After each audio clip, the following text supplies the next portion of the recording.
merong involved na hate o yung pagkagalit doon sa pagka-aresto ni dating President Duterte. Kitang-kita yun sa balota. Yes. Ang pinagmasdan ko, talagang nilampaso kami sa party ng Mindanao. Sasabi ko, napakalaking factor talaga ng dating Pangulong Rodrigo Duterte. At nakita ko yung latag ng suporta ng boto, no. Ang alyansa, yung sa administration, we came out very strong dito sa as expected, dito sa NCR, tapos of course except the two, except yung kay Bam Aquino at saka kay Kiko Pangilinan. I'm only talking of the 5 or 6 candidates ng alyansa.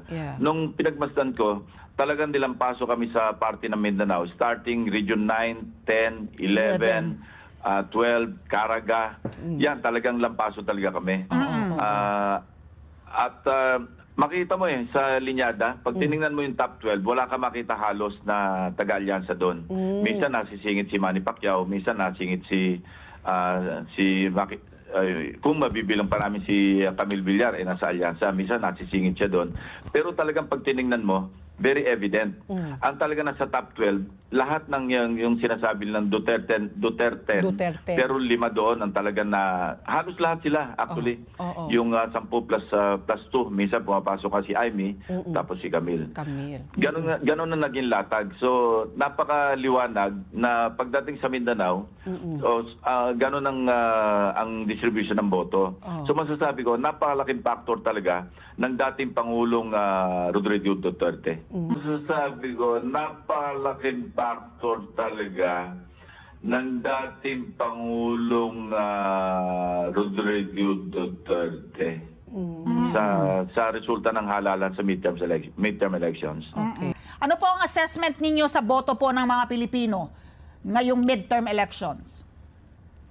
Bago yung boto ng Pilipino, doon nun tayo sa mga local government officials na binanggit mo, no?